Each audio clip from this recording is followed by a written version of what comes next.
حي على الله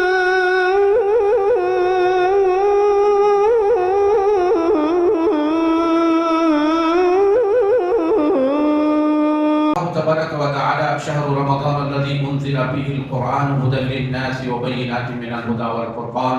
فمن شهد منكم الشهر فليصم ومن كان مريضا أو على سفر فعدة من أيام أخر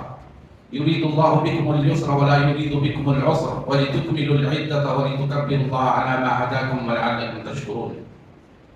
رب اشرح لي صدري ويسر لي امري واحلل عقدة من لساني يفقهوا قولي سبحانك لا علم لنا الا ما علمتنا انك انت العليم الحكيم. قابل احترام بزرگوں، عزیز بھائیوں اور محترم حاضرین جمعہ، ہم سب اچھی طرح جانتے ہیں کہ یہ شعبان المعظم کا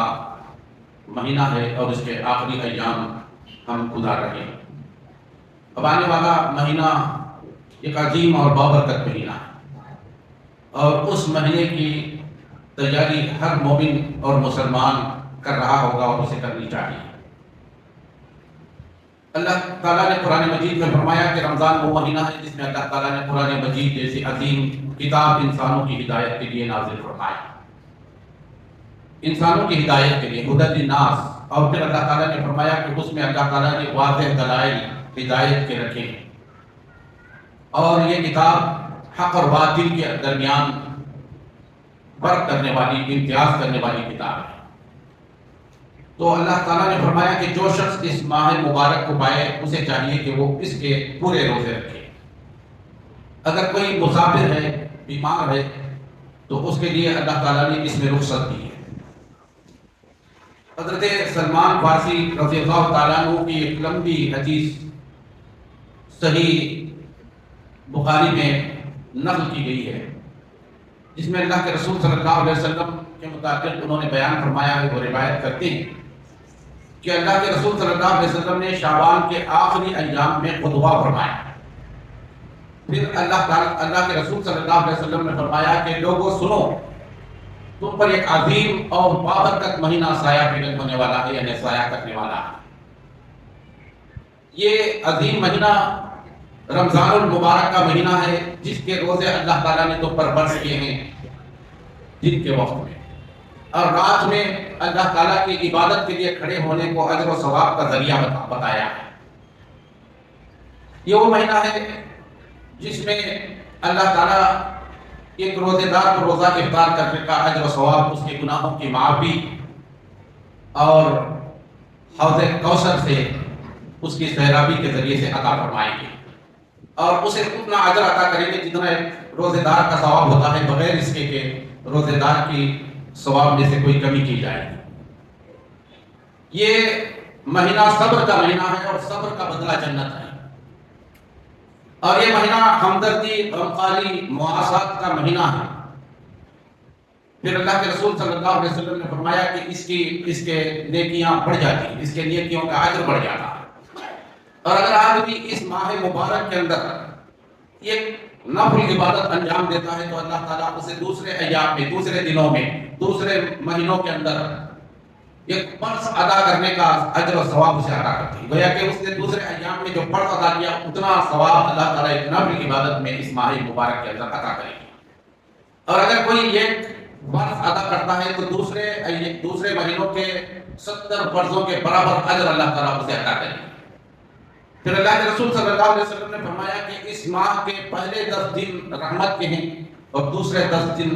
مغفرت کے ہیں اور تیسرے 10 دن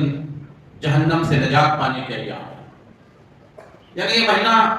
رحمت، مغفرت اور نجات کا مہینہ ہے. پھر اللہ کے رسول صلی اللہ علیہ وسلم نے دوسری احادیث کے اندر یہ بات بتائی کہ یہ وہ مہینہ ہے جسے نیکیوں کا موسم بہار کہا گیا ہے. اس ماہ مبارک کے اندر اللہ تعالیٰ جنت کے دروازے کھول دیتے ہیں، جہنم کے دروازے بند کر دیے جاتے ہیں، شیاطین کو زنجیروں میں جکڑ کر باندھ دیا جاتا ہے.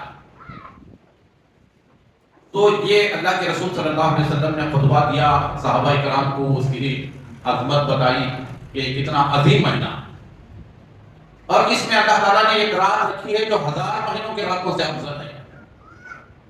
اور یہ فضیلت اور یہ عظمت کسی اور رات کو حاصل نہیں ہے.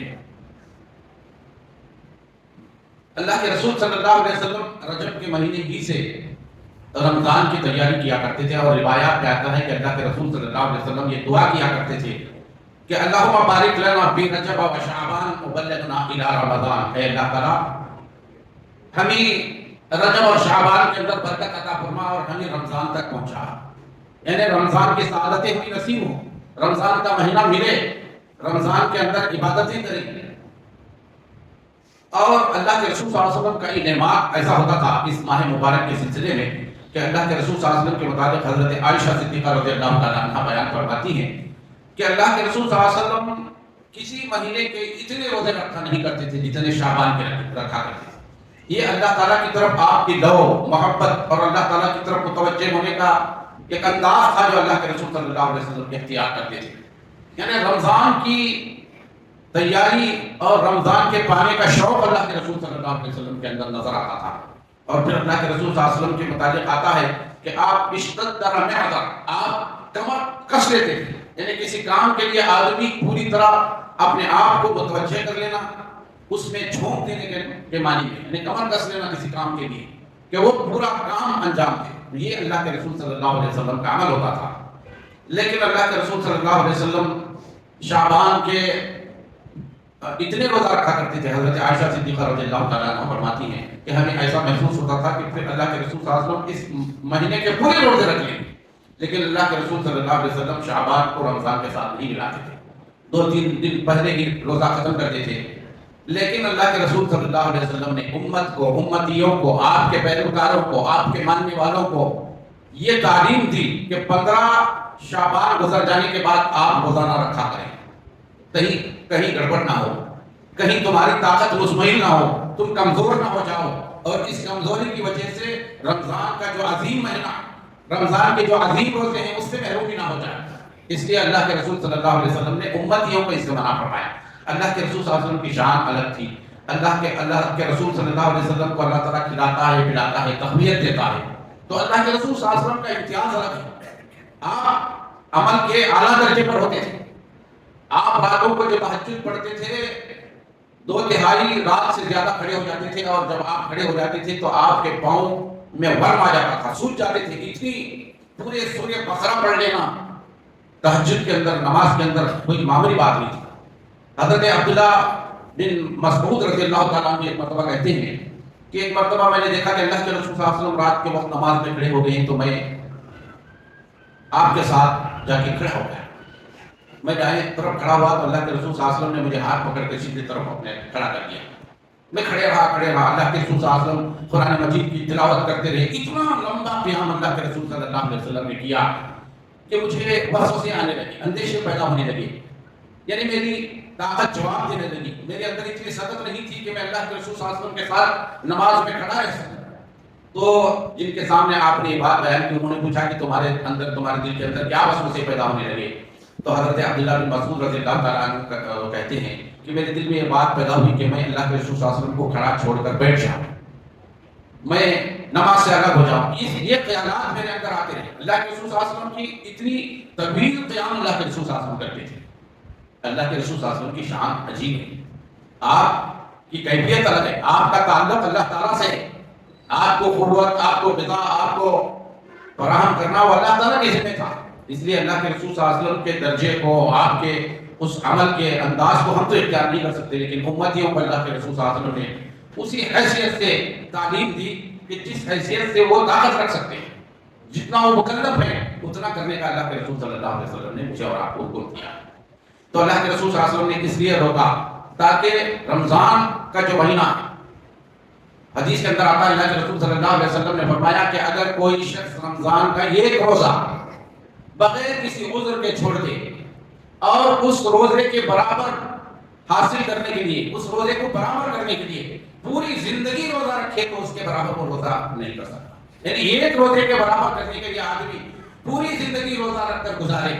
تو بھی رمضان کے ایک روزے کو برابر نہیں کر سکتا، اس کی تلافی نہیں کر سکتا، اس کے برابر کا کوئی اجر نہیں ہے، اس کے برابر کا کوئی درجہ نہیں ہے۔ یہ باتیں بتاتی ہیں اللہ تعالیٰ نے جو روزے ہم پر فرض کیے ہیں اس کا بڑا اجر و ثواب۔ اس روزے کے متعلق اللہ تعالیٰ نے کہا کہ یہ روزہ میرے لیے ہے، الصوم لی وانا اجزی بہ، ہر عمل کا اللہ تعالیٰ نے ثواب بتایا، ہر کام کا بتایا، اور کہا کہ کسی نیکیوں کا معاملہ یہ ہے اللہ تعالیٰ چاہے تو ایک نیکی کا ثواب 10 نیکیوں کے برابر دے، اس کا اجر بڑھا کر 10 گنا عطا کرے، ہو سکتا ہے کہ 100 گنا دے دے، یہاں تک کہ ایک نیکی کا اجر و ثواب اللہ تعالیٰ اپنی جانب سے کسی بندے کو 700 گنا بڑھا کر بھی دے سکتا ہے۔ یعنی کسی نے 1 روپیہ خرچ کیا اور اللہ تعالیٰ اسے 1 روپیے کے بدلے 2 روپیے 10 روپیے بلکہ 100 روپیے، یہاں تک اللہ تعالیٰ کہتا ہے 700 روپیے تک بھی اسے دے سکتا ہے۔ یعنی بندہ تو 1 روپیہ اس نے خرچ کیا، لیکن اللہ تعالیٰ کے ہاں اس کا اجر، اس کی نیت، اس کے خلوص اور اس کی کمٹمنٹ اور اس کے اللہ تعالیٰ سے تعلق کی بنیاد پر اللہ تعالیٰ جتنا چاہے اسے بڑھا کر دے سکتے ہیں۔ یعنی حد بتائی اللہ تعالیٰ۔ لیکن اللہ تعالیٰ نے روزے کے متعلق کہا، یعنی رمضان کے روزے کے متعلق، کہ یہ روزہ خاص کر اللہ کے لیے رکھا جاتا ہے، میرے لیے رکھا جاتا ہے۔ اللہ تعالیٰ نے فرمایا الصوم لی، بندہ میرے لیے روزہ رکھتا ہے۔ تو دیکھیے روزے کے اندر ایک ایسی کیفیت ہے، ایک ایسا اللہ تعالیٰ سے تعلق ہے، کسی اور عبادت کے اندر وہ تعلق بندے کا نہیں ہونا۔ جو تعلق روزے کی وجہ سے انسان اور اللہ کے درمیان ہو جاتا ہے۔ ہم روزے کی کیفیت اپنے اوپر تعلی کر کے یہ ظاہر کر سکتے ہیں کہ میں روزے سے ہوں، لیکن روزے سے نہ ہو۔ میں چھپ کر کسی روم کے اندر کسی تنہائی میں کھا پی سکتا ہوں، لیکن کوئی روزہ دار یہ کام نہیں کرے۔ بڑی سی بڑی آفر اس کے سامنے پیش کر دی جائے کہ تم روزہ توڑ دو، میں یہ دے دوں گا، کوئی روزہ توڑنے کے لیے، کھانے کے لیے، اپنے حلق سے کوئی چیز نیچے اتارنے کے لیے تیار نہیں۔ کیوں؟ یہ روزہ اللہ تعالیٰ کے لیے اس بندے نے رکھا ہے۔ تو یہ تعلق جو ہے اللہ تعالیٰ کے لیے کرنے کا، یہ روزے کی کیفیت ہے۔ یہ روزے کی وجہ سے انسان کے اندر پیدا ہوتا ہے۔ انسانوں کو رمضان کے علاوہ کتنی دوسرے ایام میں کتنی تاکید کی جائے، کتنی بات نصیحت کی بتائی جائے، اور ان کو بتایا جائے کہ پھر نماز پڑھ رہے تو آپ نمازوں کی وہ تعداد نہیں دیکھیں گے جو 5 وقتہ نمازوں کو فرض سمجھتے ہیں۔ لیکن جو بندہ روزہ رکھتا ہے وہ سمجھتا ہے کہ بغیر نماز کے میرا روزہ کیا مانی، وہ روزے کو نماز کو آتا ہے۔ جو روزہ رکھتا ہے دوسرے ایام میں ہو سکتا ہے کہ وہ حلال اور حرام کی تمیز نہ کرے، لیکن روزے کی وجہ سے وہ روزے کے درمیان کوئی ایسی چیز اختیار نہیں کرتا جو حرام تو دور کی بات، جس کے اندر کراہت پائی جاتی ہو، جس کے اندر شبہ بھی ہو کہ یہ حرام ہو سکتی ہے، شک بھی ہو، اس سے بھی انسان بچتا ہے۔ یہ کیفیت کیوں پیدا ہوتی ہے؟ یہ روزے کی وہ عبادت ہے جو انسان کو اللہ تعالیٰ سے جوڑ دیتی ہے، براہ راست اس کا تعلق اللہ تعالیٰ سے ہو جاتا ہے۔ کسی بندے کو رمضان کے علاوہ کسی دوسرے مہینے میں جھگڑتا ہوئے آپ اسے نہیں روک سکتے، اس کو کنٹرول نہیں کر سکتے، لیکن جو وہی بندہ اگر روزے سے ہے، جب وہ جھگڑتا ہے اسے کچھ بات یاد دلا دی جائے تو فوراً رک جاتا ہے، بلکہ انسان جھگڑنے سے ہی پرہیز کرتا ہے۔ اس لیے اللہ کے رسول صلی اللہ علیہ وسلم نے فرمایا کہ جو کوئی روزے سے ہو وہ ولا يرفث ولا ينفس وان صابه احد او قاتله فليقل اني امرؤ صائم من كان في صوم يوم احدكم، جو شخص روزے کی حالت میں ہو تو وہ گالی گلوچ نہ کرے، وہ شور و غل نہ کرے، وہ بےہودہ باتیں نہ کرے، اور اگر کوئی اسے گالی گلوچ کرے، اس کے ساتھ فساد کرے، اس کے ساتھ لڑائی جھگڑا کرے، تو اسے سوچنا چاہیے کہ میں روزے کی حالت میں ہوں، میں تو گالی گلوچ نہیں کر سکتا اس کے جواب میں تو اس کے جواب میں اس کے ساتھ لڑائی نہیں کر سکتا۔ یعنی وہ آدمی اس لیے رک جاتا ہے کہ وہ روزے سے۔ اللہ کے رسول صلی اللہ علیہ وسلم نے فرمایا الصوم جنہ، روزہ یہ ڈھال ہے جنگ میں دشمن کے وار سے، دشمن کے تلوار سے، دشمن کی برچھی سے بچنے کے لیے جو ڈھال ایک فوجی استعمال کرتا ہے، روزہ شیطان کے وار سے، شیطان کے حملے سے، شیطان گناہوں پر جو اکساتا ہے، برائی پر جو اکساتا ہے، اس سے بچنے کا ایک ڈھال ہے۔ کوئی چیز اتنی محفوظ انسان کو نہیں کر سکتی جو روزہ رکھتا ہے۔ تو اللہ کے رسول صلی اللہ علیہ وسلم نے فرمایا کہ الصوم جنۃ، یہ روزہ انسان کے لیے برائیوں سے بچنے کا ڈھال ہے، شیطان کے وار سے، شیطان کے حملے سے انسان کو بچانا۔ یہ وہ حقیقت ہے جو اللہ تعالیٰ نے بتائی۔ یہ اللہ تعالیٰ نے روزے پورے رمضان کے مہینے کی اس لیے بات کی۔ انسان کے اندر کمزوریاں ہیں، خامیاں ہیں، نسیان یعنی بھول جانے کی کیفیت اس کے اندر پیدا ہوتی ہے۔ یعنی انسان کبھی کبھی بھول کر غلطیاں کر لیتا ہے، انجانے میں ہو جاتی ہے، کبھی جان بوجھ کر کے اس سے گناہ سرزد ہو جاتے ہیں۔ تو یہ انسان ان چیزوں کا مجموعہ کا نام ہے۔ یعنی خطا کرنا، گناہ کرنا، برائیوں پر آمادہ ہو جانا، بھول کر کوئی کام کر جانا، ان تمام چیزوں کا مرغوب ہے انسان۔ لیکن انسان اگر اللہ تعالیٰ کا صحیح معنی میں بندہ بننا ہو تو اسے قرآن مجید کی تعلیمات کو اپنانی ہوگی۔ اللہ تعالیٰ نے قرآن مجید کے متعلق کہا کہ ہم نے اس کو رمضان میں نازل کیا، کس لیے؟ ہدی للناس، لوگوں کی ہدایت کے لیے۔ جو شخص ہدایت چاہتا ہے قرآن مجید سے تو اس کے لیے ضروری ہے کہ اس کے اندر وہ صفات ہوں جو اس کو نیکی پر آمادہ کرے، ہمیشہ خدا خوفی اس کے اندر رہے، ہمیشہ اس کے نگاہوں میں یہ بات رہے کہ یہ کام کروں گا تو اللہ خوش ہوگا، یہ کام کروں گا تو اللہ تعالیٰ ناراض ہے۔ اسی کو تقویٰ کہا ہے۔ اور اللہ تعالیٰ نے قرآن مجید میں کہا کہ دیکھیے روزہ یہ انسان کے اندر تقویٰ پیدا کرتا ہے۔ ہم نے روزے کیوں فرض کیے؟ لعلکم تتقون، تاکہ تمہارے اندر تقویٰ پیدا ہو۔ تو اس روزے کی وجہ سے انسان کے اندر وہ تقویٰ پیدا ہوتا ہے جو انسان کو قرآن مجید سے جو ہدایت حاصل ہونا ہے اس کا متحمل بناتا ہے، یعنی اس کے قابل بناتا ہے۔ انسان کو قرآن مجید سے ہدایت پانے کے لیے جس قابلیت کی ضرورت ہے، جس صلاحیت کی ضرورت ہے، جن اوصاف کی ضرورت ہے، جن چیزوں کی ضرورت ہے، روزے کی وجہ سے انسان کے اندر وہ چیز پیدا ہوتی ہے۔ قرآن مجید کی پہلی بڑی سورت سورہ بقرہ، اللہ تعالیٰ نے کتاب کا ذکر کیا، یعنی قرآن مجید کا ذکر کیا کہ یہ الف لام میم ذالک الکتاب لا ریب فیہ ھدی للمتقین۔ کہا یہ کتاب اللہ تعالیٰ کی نازل کردہ کتاب ہے، یہ کتاب ہدایت ہے متقین کے لیے۔ تو اللہ تعالیٰ نے فرمایا اگرچہ کہ یہ کتاب سارے انسانوں کی ہدایت کے لیے عام ہے، لیکن ہر کوئی اس سے فائدہ نہیں اٹھا سکتا، ہر کسی کو یہ ہدایت نہیں مل سکتی اس کتاب کے ذریعے سے۔ اس کتاب سے ہدایت پانے کے لیے ضروری ہے کہ انسان کے اندر متقیانہ کیفیت پیدا ہو، متقیانہ صفات اس کے اندر ہو۔ تو ذالک الکتاب لا ریب فیہ ھدی للمتقین، متقین کو ہی یہ کتاب ہدایت دے سکتی ہے۔ تو اللہ تعالیٰ نے اس لیے رمضان کے پورے مہینے کے روزے فرض کیے تاکہ مسلمانوں کے اندر تقویٰ کسے کہتے ہیں اس کی پریکٹس ہو سکے، اس کی تربیت مسلمان حاصل کریں۔ تو رمضان آتا ہے تو رمضان اس لیے آتا ہے تاکہ ہم اپنی بقیہ 11 مہینوں کی زندگی کیسے گزارنا ہے اس کی تربیت ایک مہینہ دی جاتی ہے۔ اللہ تعالیٰ چاہتا تو 1-2 دن میں روزے کا حکم دے کر چھوڑ دے سکتا تھا۔ اس سے پہلے روزے فرض ہونے سے پہلے وہ محرم کے روزے رکھا کرتے تھے، دوسرے روزے رکھا کرتے تھے، وہ فرض تھے، وہ 2 دن کے روزے تھے، ایک روزہ تھا۔ لیکن اللہ تعالیٰ نے پورے رمضان کے روزے فرض اس لیے کیے کہ یہ ایک مہینہ مسلسل آدمی اس پر تسلسل کے ساتھ عمل کرتا ہے تو اس کی ایک عادت بن جاتی ہے۔ دیکھیے جب ہم کھانے پینے کا سلسلہ ہمارا معاملہ ہوتا ہے، 11 مہینے ہم لوگ اس وقت اٹھ کے نہیں کھاتے تو ہماری عادت نہیں رہتی، لیکن رمضان میں جب ہم 2-4 دن 8 دن مسلسل سحری کھانے لگتے ہیں تو پھر سحری کے وقت ہماری بھوک ہمیں لگنے لگتی ہے، ایک عادت سی بن جاتی ہے۔ بلکہ رمضان ختم ہو جانے کے بعد جو پہلا دن آتا ہے شوال کا، اس وقت ہماری بھوک کا یہ عادت ہوتا ہے کہ ہم جب اس وقت اٹھتے ہیں 4 بجے 4:30 بجے، ہمیں کافی شدید بھوک لگی ہوئی، تو یہ عادت انسان کی عادت مسلسل 1 مہینہ کرنے سے جو عادت بنتی ہے وہ جسمانی عادت بھی بنتی ہے، روحانی عادت بھی اس کی بن جائے۔ یہ اس لیے اللہ تعالیٰ نے پورے رمضان کے روزے فرض کیے تاکہ انسان دوسرے مہینوں میں بھی گالی سے بچے۔ ہم رمضان کے مہینے میں روزہ رکھ کر جھوٹ نہیں بولتے۔ من لم يدع قول الزور والعمل به فليس لله حاجة ان يدع طعامه وشرابه۔ اللہ کے رسول صلی اللہ علیہ وسلم نے فرمایا جو روزہ رکھ کر جھوٹ بولنا اور اس پر عمل کرنا نہ چھوڑے، پھر اللہ تعالیٰ کو ایسے بھوکے اور پیسے کی کوئی ضرورت نہیں۔ اللہ تعالیٰ تمہاری بھوک اور پیاس نہیں چاہتا، بلکہ وہ چاہتا ہے کہ جھوٹ سے نکل کر سچائی کو اختیار کر، سچائی کو اپناؤ اور سچائی پر عمل پیدا ہو جاؤ۔ تو روزے کے اندر ہم جھوٹ بولنے سے بچتے ہیں، گالی گلوچ کرنے سے، بچوں کو ڈانٹ ڈپٹ کرنے سے، کوئی سائر آیا کوئی مانگنے والا آیا سو سے چھٹکی نہیں دیتے، جو کچھ ہمارے اندر ہوتا ہے وہ نکال کے دیتے۔ روزہ انسانوں کی ہمدردی پیدا کرتا ہے۔ یہ کیفیت اگرچہ کہ ہمارے دوسرے دنوں کے اندر ہوتی ہے، لیکن یہ رمضان کے اندر اس کی کیفیت بڑھ جاتی ہے، اس کا پرسنٹیج، اس کی شرح میں اضافہ ہو جاتا ہے،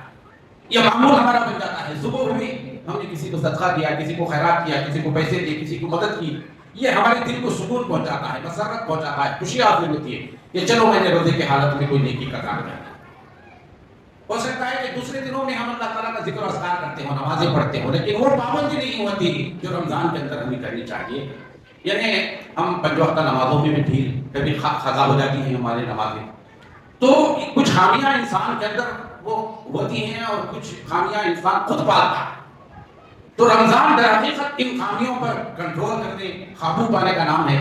اور انسان کے اندر نیکیوں کا جذبہ ہوتا ہے جو رمضان کے علاوہ دوسرے دنوں میں کم مقدار کے اندر، کم شرح کے اندر، کم پرسنٹیج اس کا ہوتا ہے، لیکن رمضان کے اندر انسان کو کوشش کرنی چاہیے کہ یہ نیکیوں کا کہ جو کیفیت ہے اس کو بڑھائیں۔ ہم نماز کو تو آتے ہیں، لیکن اس کے ساتھ ساتھ ہماری کوشش یہ ہونی چاہیے کہ نماز کو ہم وقت کی پابندی کے ساتھ آئیں، تکبیر تحریمہ میں شریک ہوں، بلکہ ہماری کوشش یہ ہونی چاہیے کہ ایک 10-15 منٹ پہلے اذان کے فوراً بعد ہم حاضر ہو جائیں، سنت و نوافل کا بھی اہتمام کریں، ذکر و اذکار کا بھی اہتمام کریں،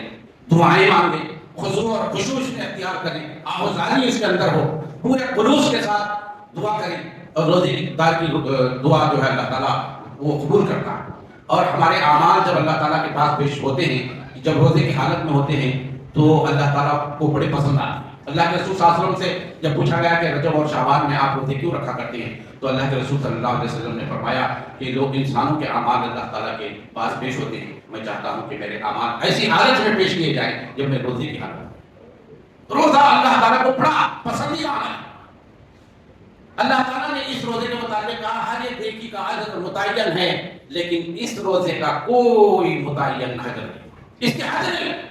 بے حد و حساب، بلکہ کہا انا سے بھی میں ہی بندے کا اجر، یعنی جب مالک کسی کا ہو جائے، جب کوئی مالک کا ہو جائے تو پھر اسے کیا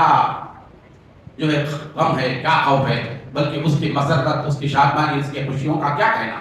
جس کا مالک خود اس کا ہو جائے، جو چاہے اسے دے دے۔ پھر اللہ تعالیٰ نے فرمایا کہ جنت کا یہ دروازہ ہے جو خاص روزے داروں کے لیے اللہ تعالیٰ نے بنایا، باب الریان جسے کہتے ہیں، تو صرف اس دروازے سے روزے دار داخل ہو۔ یہ اور ایسی کتنی فضائل اس ماہ مبارک کے اندر اللہ تعالیٰ نے رکھے، تو یہ مہینہ اب جو آ رہا ہے ہم اس کی تیاری کریں۔ کئی بار ہماری زندگیوں میں یہ مہینہ آیا اور گزر گیا،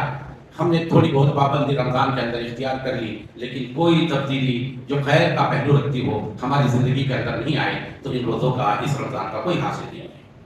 اللہ کے رسول صلی اللہ علیہ وسلم نے ایک مرتبہ جب ممبر پر پہلی سیڑھی پر قدم رکھا تو آمین کہا، دوسری سیڑھی پر پاؤں رکھا تو آمین کہا، تیسری سیڑھی پر پاؤں رکھا تو آمین کہا، تو صحابہ کرام نے پوچھا اے اللہ کے رسول صلی اللہ علیہ وسلم، غیر معمولی طور پر آپ نے 3 مرتبہ آمین کہا، اس کی وجہ کیا ہے؟ تو اللہ کے رسول صلی اللہ علیہ وسلم نے فرمایا کہ دیکھو جس شخص کے سامنے میرا ذکر ہو، میرا نام آئے اور وہ مجھ پر درود نہ بھیجے تو ملائکہ اور فرشتے اس پر لعنت فرماتے ہیں، اللہ تعالیٰ کی لعنت اس پر ہوتی ہے۔ پھر اللہ کے رسول صلی اللہ علیہ وسلم نے فرمایا کہ جس نے اپنے ماں باپ کو ان کے بڑھاپے میں پایا، ان کے ماں باپ موجود تھے، ان کی خدمت کر کے جنت میں نہیں داخل ہو سکا، اللہ تعالیٰ اور اس کے فرشتے اس پر لعنت بھیجتے ہیں، تو میں نے اس پر آمین کہا۔ پھر اللہ کے رسول صلی اللہ علیہ وسلم نے فرمایا کہ جس نے رمضان کو پایا لیکن اس میں نیکیاں کر کے، عبادت کر کے جنت سے محروم ہو گیا، اس شخص کے لیے جو جنت نہیں پا سکا اس ماہ مبارک کو پانے کے باوجود، اس پر اللہ اور اس کے فرشتوں کی لعنت ہے، تو میں نے آمین کہا۔ رمضان آتا ہے لیکن حقیقت میں انسانوں کے اندر کیا تبدیلی آئی، یہ اصل چیز ہے، ہم نے کیا پایا یہ ہمیں دیکھنے کی ضرورت ہے، اس کا تہیہ کرنے کی ضرورت ہے، اس کے لیے پہلے سے تیاری کرنے کی ضرورت ہے، نیت کرنے کی ضرورت ہے، ارادے کرنے کی ضرورت ہے، پھر اللہ تعالیٰ کے سامنے گڑ گڑا کر اس رمضان کے متعلق بھی مانگنے کی ضرورت ہے، یعنی رمضان عطا کرے اللہ تعالیٰ، اس کی نیت انسان کے اندر ہو سکتا ہے کہ میں جسمانی طور پر معذور ہوں، کمزور ہوں، بیمار ہوں، لیکن میرا ارادہ، میرا عزم، میرا حوصلہ، میری نیت مضبوط ہو، اللہ تعالیٰ مجھے رمضان تک شفا یاب کر دے، صحت یاب کر دے، میری کمزوری کو دور کر دے، ہو سکتا ہے کہ اللہ تعالیٰ ان کمزوریوں سے پاک کر دے ہم کو اور روزہ رکھنے کی طاقت عطا کرے۔ لیکن اگر پہلے ہی ہم نے سوچ لیا ارے بڑی سخت دھوپ چل رہی ہے، پیاس کو برداشت نہیں کر سکوں گا، کام کرتے ہوئے دھوپ کو برداشت نہیں کر سکوں گا، میرے تو اندر یہ کمزوری ہے، میں بڑا کمزور ہوں، میں روزہ نہیں رکھ سکوں گا، تو ہماری نیتوں کے مطابق اللہ تعالیٰ ہمیں وہ طاقت عطا نہیں کرے۔ تو یہ ارادہ کرنا، یہ ایک منصوبہ بنانا، اپنے خامیوں کو، کوتاہیوں کو چھوڑنے کا ارادہ کرنا۔ انسان کے اندر خامیاں، کمزوریاں، خامیاں ہوتی ہیں، لیکن اسے اس کا ادراک ہونا چاہیے، اس کی پہچان ہمیں ہونی چاہیے، اس کا احساس ہمیں ہونی چاہیے، پھر ان کمزوریوں کو پانے کا، قابو پانے کا جذبہ بھی، اس کو ہم قبول کریں، محسوس کریں اور تسلیم کریں کہ یہ میری کمزوریاں، اور پھر ان کمزوریوں کو محسوس کر کے اسے ترک کرنے کا ارادہ کریں، عزم کریں، اور خوبیوں کا، نیکیوں کا جذبہ انسان کے اندر ہوتا ہے تو وہ نیکیوں کو بڑھانے کا جذبہ، اس کی منصوبہ بندی، کبھی رات کے سونے سے پہلے یا اللہ نے اگر توفیق بخشی ہے تو تہجد کے موقع پر اٹھ کر ہم ایک منصوبہ بنائیں اس ماہ مبارک کے اندر مجھے کیا کرنا ہے، کن کمزوریوں پر قابو پانا ہے، کن کمزوریوں کو اپنے سے دور کرنا ہے۔ میں گالی گلوچ کرنے والا ہوں، جھگڑا کرنے والا ہوں، اپنے رشتہ داروں کے ساتھ، پڑوسیوں کے ساتھ میرے تعلقات اچھے نہیں ہیں، میں اچھے کرنے کی کوشش کروں گا، میں گالی گلوچ سے پرہیز کروں گا، مال زیادہ بے تحاشا خرچ کرنے کی کیفیت ہے، اسراف سے بھی بچوں گا، بخل سے بھی بچوں گا، بخیلی بھی پسند نہیں ہے اللہ تعالیٰ کو، اسراف بھی پسند نہیں ہے۔ اللہ تعالیٰ کے محبوب بندوں کی صفت یہ ہے کہ وہ اذا انفقوا لم یسرفوا ولم یقتروا، جب وہ خرچ کرتے ہیں تو نہ اسراف کرتے ہیں نہ بخل سے کام لیتے ہیں۔ دین کا معاملہ آیا تو ہم بخیل بن جاتے ہیں، اپنی انا کی بات آئی، اسراف اور تبذیر کی کوئی حل بار کرنا نہیں چھوڑتے۔ تو یہ کمزوریاں، ان کمزوریوں کو کنٹرول کرنے کا منصوبہ بنائیں۔ اپنے بچوں کو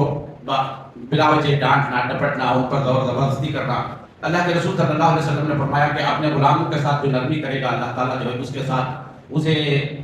درگزر کرے گا، اس کے گناہوں کو معاف کرے گا اور جہنم سے نجات دے گا، اور آب کوثر سے اللہ تعالیٰ اس کو ایسا سیراب کرے گا کہ پھر کبھی اسے جو ہے پیاس نہیں لگے گی۔ تو یہ اور ایسی بہت ساری باتیں ہیں، ہم کو ایک مسلمان ہونے کی حیثیت سے سوچنا چاہیے کہ آنے والے 2-4 دنوں کے اندر رمضان ہمارے سامنے آنے والا ہے، اس کا استقبال ہم ویسے کریں جیسے اس کی عظمت ہمارے سامنے ہمارے پاس ہے، جیسے دل میں ہماری عظمت ہوگی ویسا اس کا استقبال کریں گے۔ جیسے ہمارے گھر میں ایک مہمان، معمولی مہمان آئے تو اس کے استقبال کا انداز الگ ہوتا ہے، ایک بڑا آدمی آیا جس کی بڑی جو ہے قدر ہے، جو بڑا ہے، جو آفیسر ہے، جو وزیر اعظم ہے، جو بادشاہ ہے، تو ہم اس کے لیے اس کی استقبال کی کیسی تیاری کرتے ہیں۔ تو عظمت مہینے کی جیسی ہوگی ویسا ہم اس کا استقبال کریں، اس کی تیاری کریں، اس کے لیے ہم کوشش کریں۔ اللہ تعالیٰ سے دعا ہے کہ اللہ تعالیٰ ہمیں اس ماہ مبارک کی برکتوں اور اس کے انوار سے فیضیاب ہونے کی توفیق بخشے۔ وما توفیق الا باللہ، وآخر دعوانا ان الحمد للہ رب العالمین۔ جزاکم اللہ خیر۔